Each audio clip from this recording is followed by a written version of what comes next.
Welcome back to Hyperdrive Fit, where you get the rawest version of myself and all the ins and outs of fitness, masculinity, self-improvement, dating, the whole lot to improve yourself as a man. We are back with another video, and in this video, we are going to go through the hardest questions that men have to face and never really have to answer. See, I put this up on my Instagram story the other day, and surprisingly, I got no responses, but no issues at all. ChatGPT came in absolutely clutch, and I asked it the 5 hardest questions that men are scared to answer. And I'm going to go straight in there, give you the raw details in terms of how I think, and give you some thoughts to think on. And maybe you relate to this. I really hope you do. If you do, I'd love if you drop the video a like. It means masses to me. Also, if you're interested and obviously watch this channel, then you like the stuff that I put out. I hope anyway. So put a comment down below if there are any questions in the next video you want me to answer. I think I may run this as a series, as I think it'll be really interesting. You'll get a real good look in terms of how I think, and hopefully it will allow you to relate and also be more open with yourself as well and start to understand your own thought processes. So without getting too carried away, we're going to jump straight into it. The 5 hardest questions that ChatGPT thinks is the hardest ones to answer as a man. Let's get into it. And starting off with number 1, a very interesting one, but what is the loneliest part of being a man? See, this is going to differ from person to person, and it's going to depend on the situation that you're in, especially in your social circle and how you think and how you treat yourself. But I think for myself, the loneliest part is feeling like no one truly understands the way I think. And I've been told so many times that I work too hard, I'm too harsh on myself, I are probably too hyper anxious, but in terms of around what I do. And it becomes very difficult to feel like I can have conversations with some people because the amount of times I've tried to reach out and the vast majority of people don't understand it makes it very difficult to be completely open. So at times it is very difficult to feel like anyone understands the way that I think. And obviously this comes from a lot of experiences for myself, and I understand most people aren't going to understand the way I think because I am very hyper driven. But that gives me a very lonely spot where I am just very solo in terms of the things that I do. I like to get on with stuff on my own.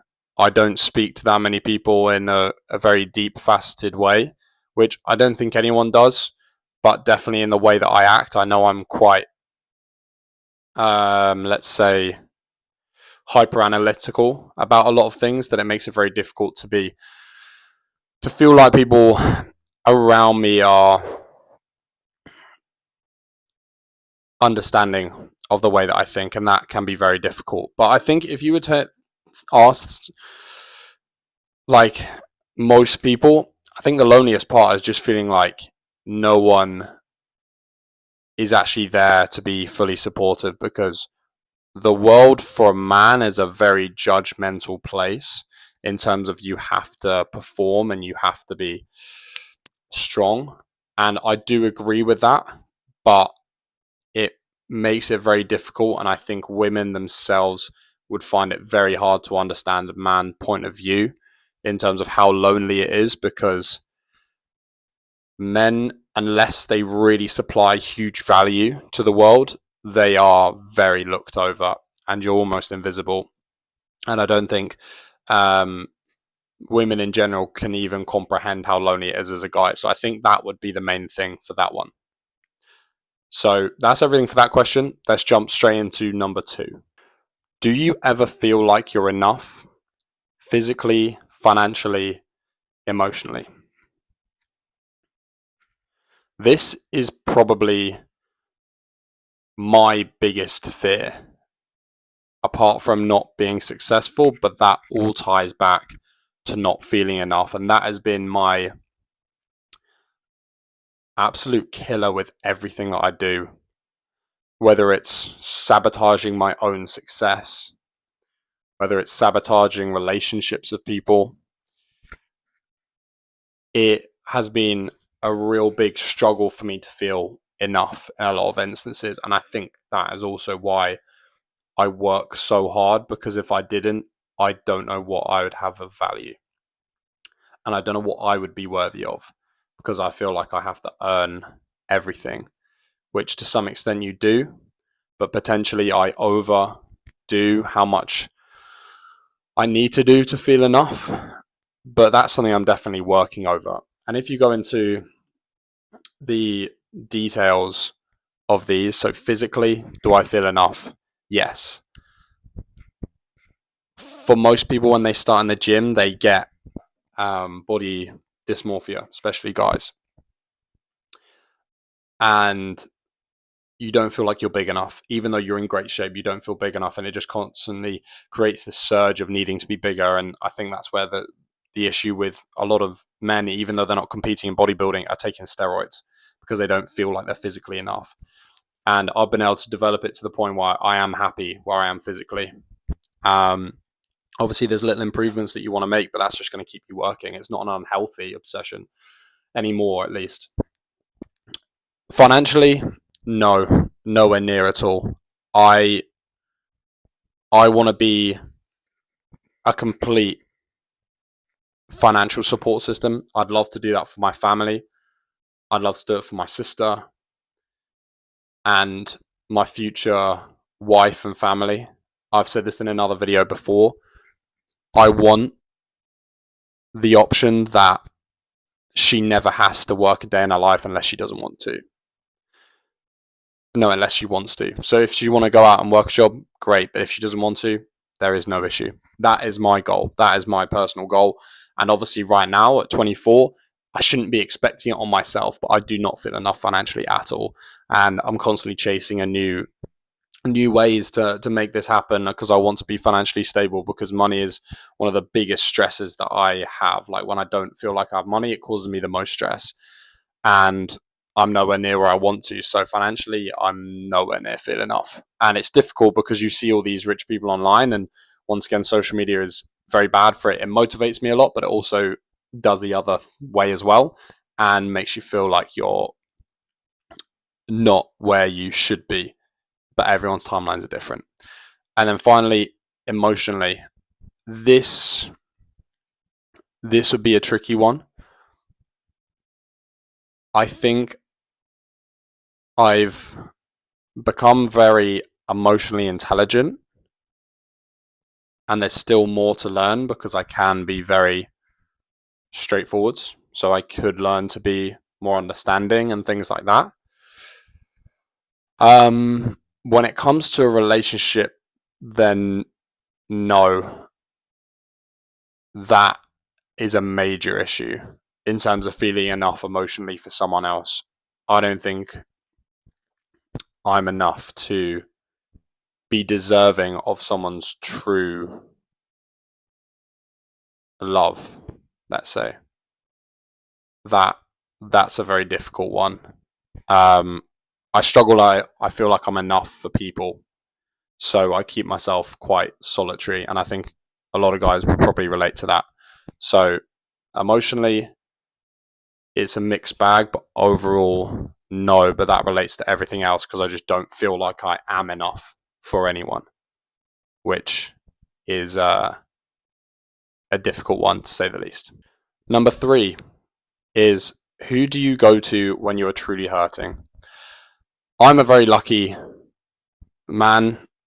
I have been very selective with the people that I have around me, and my 3 best mates, they'll know exactly who they are, have been incredible for me. Like, they've got me out of the deepest pits that I've ever imagined, and they all offer different ways of doing that. And again, I'm a very open person compared to the average man when it comes to speaking about their problems, and when they need help, that I'll go out and seek it. I'm not someone who will bottle it up completely for ages. I'll think about it in my own time, and then when I feel like I'm ready, then I will. So in that essence, I feel like I'm very lucky. But those three are, and I've done things that I couldn't even repay them for, to be completely honest. And second of all, my mentors. Since I got mentors in the back end of last year, like the support that they've given me has just been amazing, from a point of more experience than me, and just that pillar to then give me things to work on going forwards. That has been a massive thing. So I've said it many times before, but get yourself around a group of people who want to see you do better and who want to support you, and get a mentor who can help guide you in points of unsurety and keep you moving through, because that is where you're going to see real progress. So on to number 4. What's one thing you wish women understood about being a man? There's probably many things that I could go off of. Number 1 links back to number 1 itself, the question that I've answered today, and I would say is how lonely it is as a man. Like,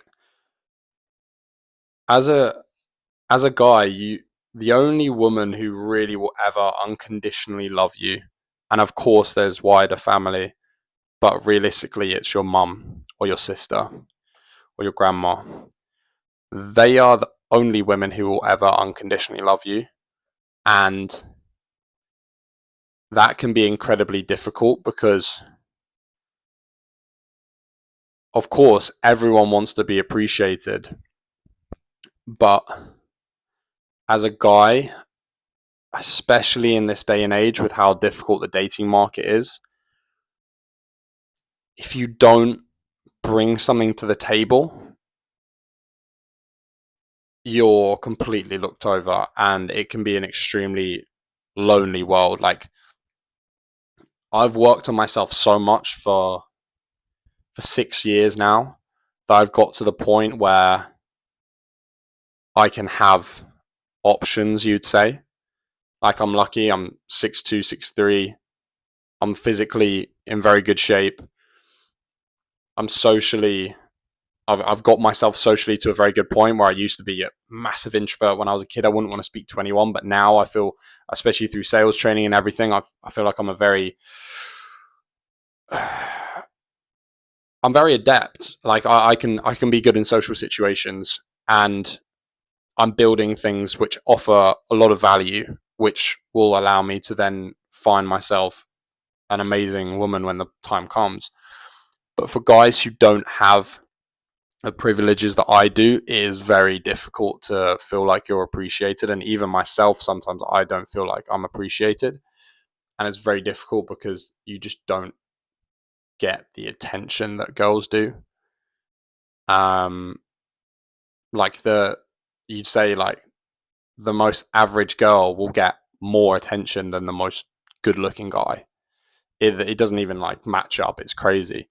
And I think that's something which a lot of them don't understand. And I think another one as well, like, there's a lot of grouping and hatred towards and people recently, but I feel men in general have such a positive outlook and just want to be the best they can for women and support them and genuinely care about them, that women don't understand how much we just want to be appreciated and want to look after them.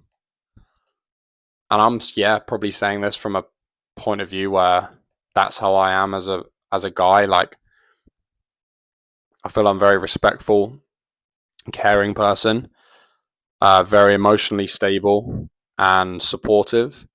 But I think the vast majority of guys would agree that they just want to feel appreciated and offer something to someone and have that appreciation back for what they do. I'd say that's another one, which can get very complex, but I think that's the other one as well. So number 1 is how lonely it can be as a guy, especially in the dating scene, to feel like you're wanted. And second of all, that most men just want to feel appreciated for the nice things they do. And here we are, last but not least, number 5. And a difficult one to answer, but when was the last time you cried, and did you feel safe doing it? I, to be completely honest, can't put a date on this.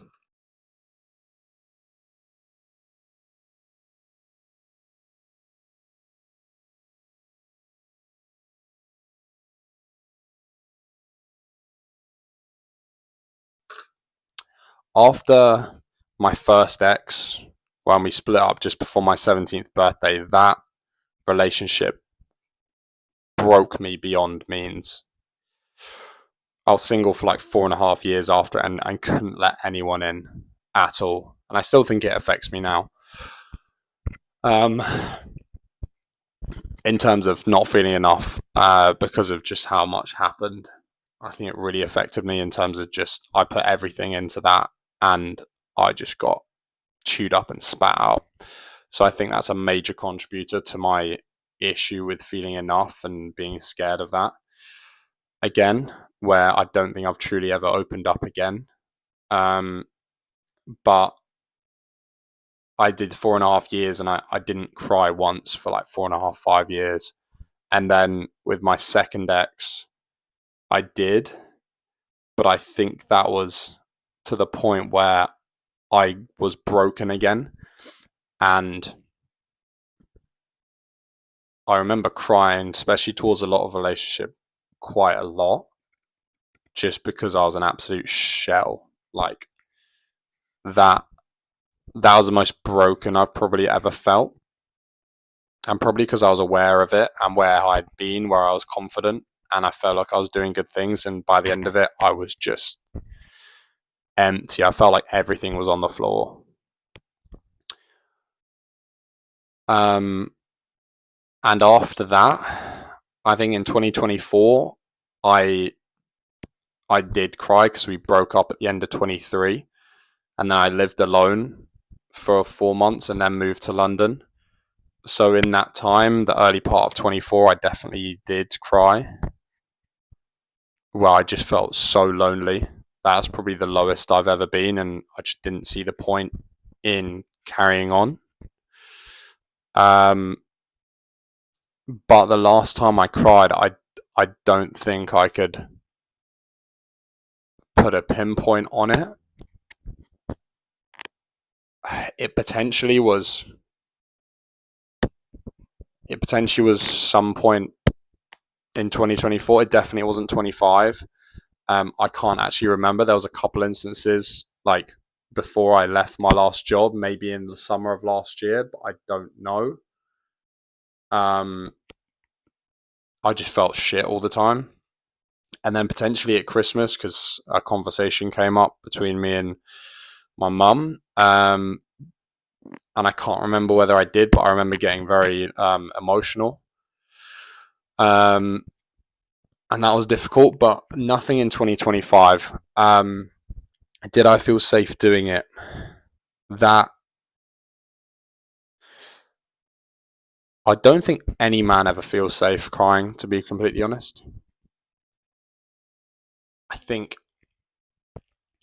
a point that a man cries is a horrendous point for them, because for vast majority of guys I know who aren't emotional and very like emotionally weak, you'd say, then it takes so much. I can't even comprehend how much it takes to make a man cry and how broken you have to feel to be sobbing and like uncontrollably crying. It's a different level of low.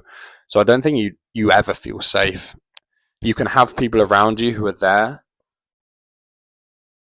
but I don't think you ever do, because it's just the most vulnerable point that you can possibly ever be. And it's very difficult to get there. So I'd say again, yes, if you have the right people around you, but it's not comfortable. It doesn't feel safe because you are at the point where you just cannot resist it anymore. And real men do cry. You're not weak if you cry at all, but it takes a hell of a lot to break a man and to make him cry. So it's a very tough one. So there we have it. 5 questions that ChatGPT said are the hardest for men to answer and are scared to answer. And I hope you have enjoyed the video. It's more of a solemn one than usual, but I hope you guys have connected with it and can relate to what I'm saying, and hopefully allow you to be a bit more understanding with yourself. And to the girls watching, I hope it's helped you potentially understand a man point of view a little bit more and giving you a bit more insight into it in a very sit down, easy to understand format. So yeah, overall, I hope you have enjoyed the video. Please drop it a like if you did enjoy it. If you have any questions for my next one, because I really want to make this a series, then please drop a comment down below on a question that you'd like me to answer, or something which maybe you're struggling with and feel like it would help others or would help yourself. I'd love to hear it and I'd love to answer it for you, no matter how hard it is. I'm very open to getting completely open and answering the very tough questions, because I feel like it helps myself and it helps others too. So if I can be vulnerable to help others, then I absolutely will. So I hope you have enjoyed the video once again. Please drop it a like, subscribe if you're new, and I'll see you in the next one.